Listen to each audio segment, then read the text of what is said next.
Hello, students. Welcome to all of you. I'm your science teacher. My name is Seema Maurya. Today's we are discussing chapter number 9, idea of forces, and today's topic is contact and non-contact forces. Let's start. Contact forces. We know about contact forces. One second. The force the force which act on a body either directly or through some connector are called connected forces. यानी connected forces किसे कहेंगे? One second. जैसा कि ये आपका कोई substance है. यहाँ पे मान लीजिए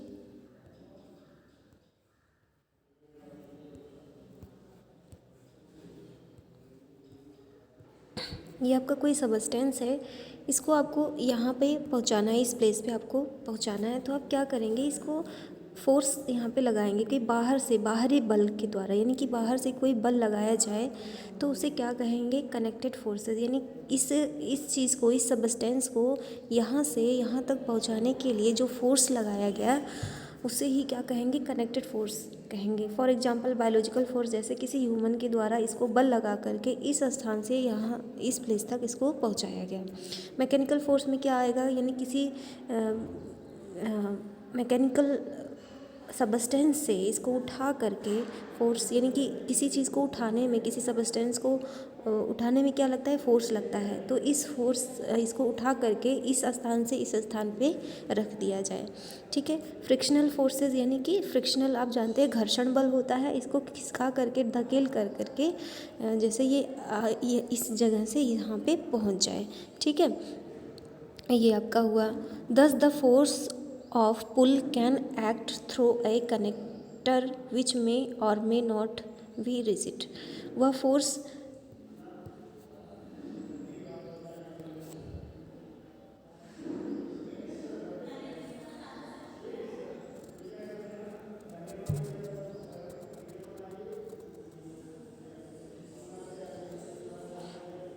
यानी कि किसी पदार्थ को आप फोर्स लगा करके, बल लगा करके या धकेल करके या इसको खींच करके एक स्थान से दूसरे स्थान पर आप पहुंचा सकते हैं. यानी इसमें क्या है? किसी कांटेक्ट की ज़रूरत पड़ती है, यानी कि वस्तु को उठा करके वस्तु के कांटेक्ट में आना पड़ता है, तब जा कर के ये वस्तु यहाँ से उठ करके यहाँ पे पहुँचेगा. ठीक है. ये तो हो गया कॉन्टैक्ट फोर्स. ये है कि नॉन कॉन्टैक्ट फोर्सेस की. The forces which do not make a directly contact with a body, जो कि बॉडी के डायरेक्ट कॉन्टैक्ट में नहीं आती है.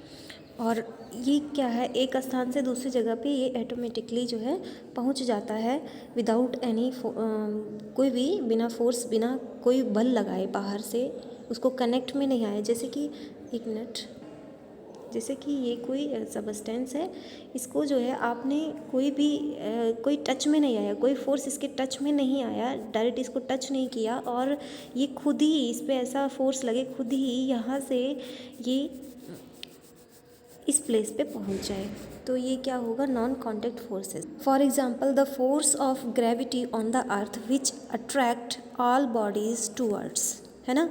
आप जानते हो हमारे अर्थ में क्या है? ग्रेविटी का पावर है. तो अभी कोई भी, मान लीजिए ये कोई प्लांट है. ये प्लांट से क्या हुआ? इसका आपने न्यूटन का लॉ उसमें देखेंगे, दिखाया गया. जैसे एप्पल है, एप्पल का पेड़ है, तो ट्री है एप्पल का, तो यहाँ से फल गिरेगा, ये ऑटोमेटिकली यहाँ से टूटा और डायरेक्टली नीचे गिर गया. इसमें कोई भी, किसी ने इसको उठा के फेंका नहीं, किसी ने इस पर बाहर से कोई इसको फोर्स नहीं दिया. ये अपने आप ही फ्रैक्शन, इसको बोलते हैं, ग्रेविटी पावर बोलते हैं. यानी कि अर्थ के पास ग्रेविटेशनल पावर है, ये अपने पास अपने आप ही खींच रहा है. बट इसमें किसी ने भी इसको पकड़ के, इसके डायरेक्ट कांटेक्ट में आ कर के इसको पुश नहीं किया है. ये खुद ही यहाँ से चल के यहाँ तक खुद ही पहुँच गया है. तो इसमें किसी भी कांटेक्ट की ज़रूरत नहीं पड़ेगी. तो ये नॉन कांटेक्ट फोर्सेस हैं. अर्थ के पास क्या है? एक नॉन कांटेक्ट फोर्स है. An electrical force can pull tiny bits of dry paper and in non contract forces. एक और एग्जांपल है इसका, इलेक्ट्रिक फोर्सेस होती हैं, वो टिनी पार्टिकल्स को क्या करती हैं, जैसे कुछ ड्राई पेपर्स है, आपने क्या किया, ड्राई पेपर्स हैं और ड्राई पेपर्स को आपने क्या किया, रख दिया यहाँ पे, और फिर क्या किया, उस पर कोई इलेक्ट्रिकल फोर्स वाला सबस्टेंस लाइए। कभी कभी आप देखते हैं कंघी होती है, कंघी को आप हेयर में रगड़ते हैं, उसको रगड़ते हैं, रगड़ने के बाद उस पेस्ट जो छोटे छोटे आपने पेस्ट के टुकड़े कर रखे हैं उसके पास लाते हैं तो उसमें एक इलेक्ट्रिक फोर्स आ जाता है। कंघी के अंदर जो कम्ब है, कम्ब के अंदर एक इलेक्ट्रिक फोर्स आ जाता है, तो वो पेजेस को अपनी तरफ खींचने लगता है, अट्रैक्ट करने लगता है, अपने पास खींचने लगता है, ठीक है, पुल करने लगता है, अपने पास खींचने लगता है। तो ये भी एक तरीके का नॉन कॉन्टैक्ट फोर्सेस है। अब इसमें आप डायरेक्ट टच नहीं कर रहे हो कागज़ को, जो कागज़ का टुकड़ा है, जो आपके पेपर का टुकड़ा है, आपको उसको डायरेक्ट हाथ से उठा के कंघी तक नहीं ला रहे हो, कंघी खुद खींच रही है उसको। बीच में कोई ऐसा नॉन विजिबल फोर्स लग रहा है जो कि विजिबल नहीं है, दिखाई दे नहीं रहा है फोर्स, लेकिन फिर भी फोर्स लग रहा है।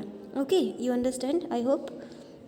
यूनिट ऑफ फोर्स को डिफाइन करने के लिए किसी यूनिट की ज़रूरत होगी, क्योंकि हमने अभी तो समझा, सब कुछ हम समझ गए, लेकिन अब डिफाइन करने के लिए, बुक में लिखने के लिए एक वर्ड या कोई जो है, इसको क्या ज़रूरत होगी, किसी यूनिट की ज़रूरत होगी। तो for describing the force required to lift an object को उठाने के लिए